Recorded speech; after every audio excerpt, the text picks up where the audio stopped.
The gaming industry has changed dramatically the last 3 or so years, and the company that's responsible isn't slowing down one bit. In fact, Xbox is slowly pushing Sony to the side as they continue to support Game Pass more and more every year. Let's get into how Game Pass is making Sony's $70 games seem very outdated.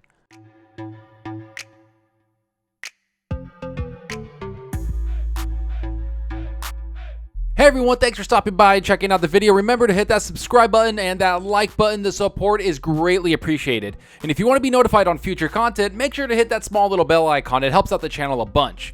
But enough of that, let's get into this Forbes article that talks about Xbox Game Pass versus Sony $70 games. Now, this is something we've talked about before, and it's something we've said will hurt Sony over time as the generation continues to move forward, especially if Xbox continues to put big games in their Xbox Game Pass service, games that people don't want to miss out on. And after that massive Xbox E3 showing, it's finally becoming a reality to a lot of gamers that Xbox might just be the best place to play their games, especially since Sony continues to charge $70 for just one game.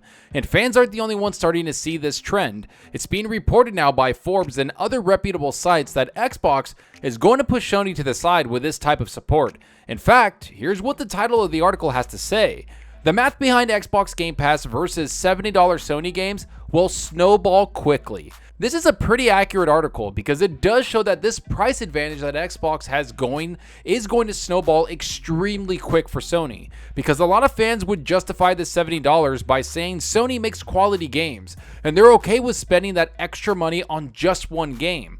But after Outriders, MLB The Show 2021, Redfall, Halo Infinite, and pretty much almost every single game announced at that Xbox E3 showing was going to be on Game Pass day and date, it was blatantly obvious that Xbox is going to put massive games in Game Pass pretty much every single month. And not just first-party games that we know are coming from Xbox and Bethesda, but third-party games that are going to be on PlayStation for $60 or $70.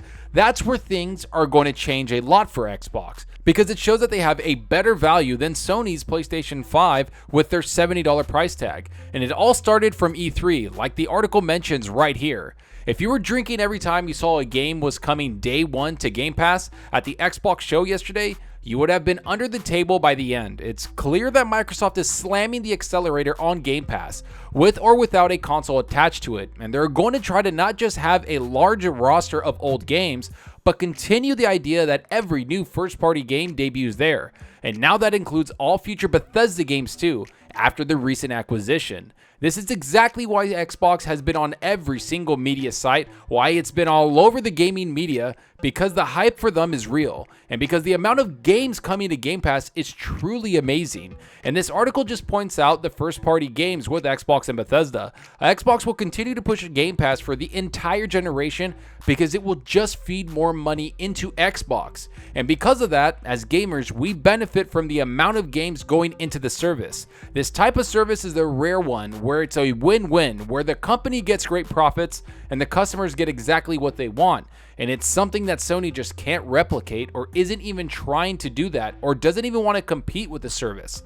Like the article mentions right here. Sony, meanwhile, has taken the opposite path. This generation, they're not only sticking with selling individual new releases as they've always done, not rolling them up into any sort of subscription, but also increasing the price of their PlayStation 5 games from $60 to $70, which includes some third-party games as well. It's not ideal for each game you go to purchase. I just winced when I went to buy Ratchet & Clank and remembered it was $70.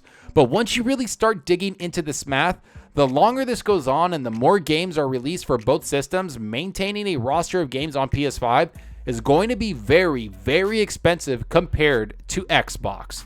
And this is where the argument of Xbox versus PlayStation really has something worth talking about. Because one of the weirdest feelings I had during the E3 show that Xbox put out was that I was going to be playing all of these games. That most of these games are games I basically already own or have in my library because of Game Pass. It's a feeling I didn't realize would take over my experience when looking at the show. Because every single year when E3 would happen before Game Pass, I would pick and choose which games looked most interesting to me. And I would have to manage which ones I want to drop $60 on and which ones I would wait for a sale, or even which ones I didn't want to buy because I just wasn't too sure about them. It was a math game at that point. Now, of course, I could buy every single game if I wanted to when they came out, but usually I'd be playing another one already and miss out on the game. And then weeks later it would go on sale and I spent $60 on it and still haven't even touched it yet. But with Game Pass, I can just play the games when I want to, how I want to, and best of all, where I want to. That's a feeling that Sony just can't replicate, and it's going to be an even bigger problem as more and more Sony games and Xbox games come out.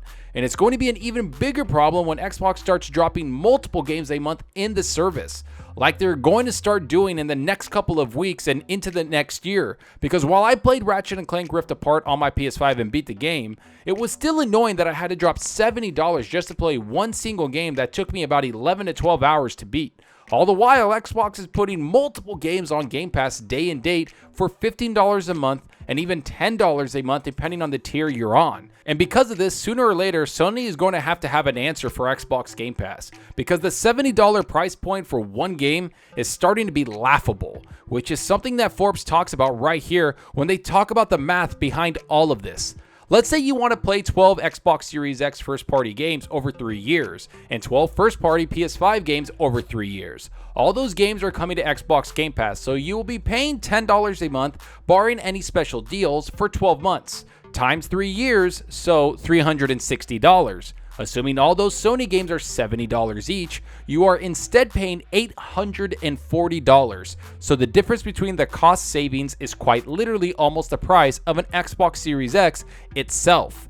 This is a massive gap in price between games, and it's something that a lot of gamers are going to start talking about and seeing. And I have to mention that this is just first-party titles that both companies are putting on their platform. This doesn't include games like Outriders, MLB The Show, Dungeons & Dragons Dark Alliance, and all those other third-party deals Xbox mentioned at E3. This only includes the first-party games that both companies put out there. So if you include the third-party games, it's going to be an even bigger gap between the two companies. Not to mention, a lot of these games are going to run and play better on the Xbox Series X over the PlayStation 5. So not only do you get games for hundreds, if not thousands of dollars less than the competition, but you also get the best performance from them. And like we said earlier, the longer this goes on and the longer the generation, and the more Xbox is going to come out on top, like the article mentions right here. And the longer this goes on, the wider this gets. Simply double that, $720 for Game Pass for 6 years of games, and then 24 $70 PS5 games, and that's $1,680, a gap of almost $1,000 over the course of most of a console generation. And if you're doing Game Pass Ultimate at $15 a month, that's $1,080, still $600 less than purchasing those 24 PS5 games. And of course, we're ignoring that you're not just getting 24 Xbox Series X games, but a ton of other games you can play that you probably wouldn't have purchased otherwise. And with Ultimate, access to PC and mobile and streaming copies too. And this is why Xbox Game Pass is going to change the gaming world forever. And to be quite honest, it already has. We not only get games on the Xbox console, but we get them on our PC and our mobile phones and tablets. All of this for a very low price. Something that Sony just can't put together or even compete with. And I know the main argument that's going to come in this video and in the comments is that Sony makes games worth $70.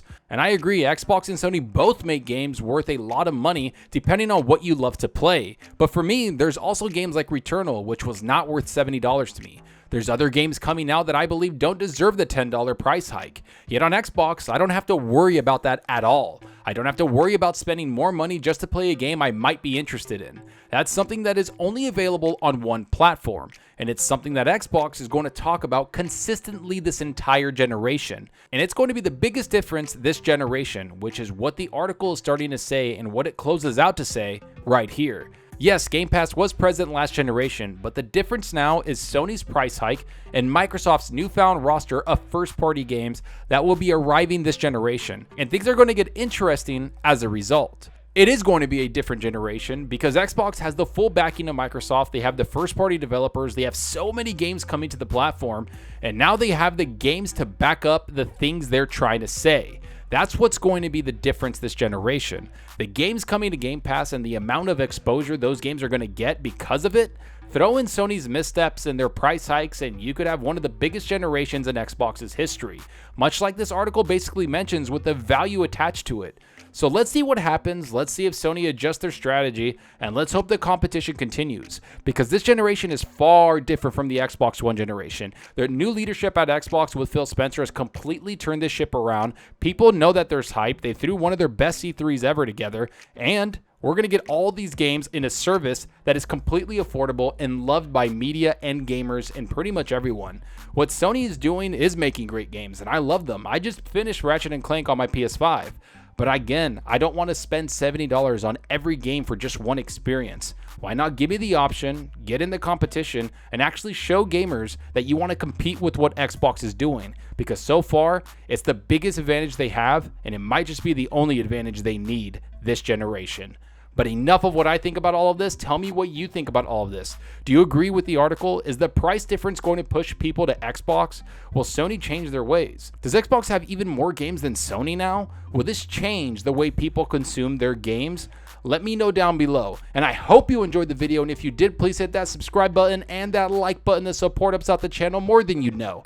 And give me a follow on Twitter at Zalker87. I'm always on there talking games and sharing my latest videos. Plus, I love interacting with everyone there. So get on Twitter and let's talk about gaming. Also, follow me on Xbox Live. My gamertag is Zalker87, just like my channel name. See what games I'm playing, and let's compete for achievements for the month. So right now, I just finished Ratchet & Clank Rift Apart. Talk about a great game. I had so much fun with that game. I know it's a little kiddie, and I've been playing Chivalry, which is super adult, and you're chopping heads off, and you're taking people out, and it's brutal, and there's blood everywhere. But Ratchet & Clank was like a nice little change of pace. It was very chill. I played it in a party, had fun with it. I enjoyed the story, but most of all, I enjoyed the combat in the world. It looks stunning on the PS5. I love that it had a performance mode so I can enjoy it at 60, and it was just a lot of fun to play. They had some cool artwork, different types of enemies, and I just had fun, especially with the guns. I really recommend the game, and I had a lot of fun with it.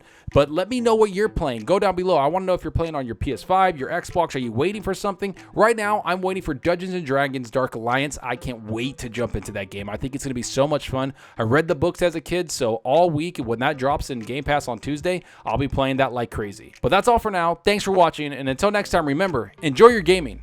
Later.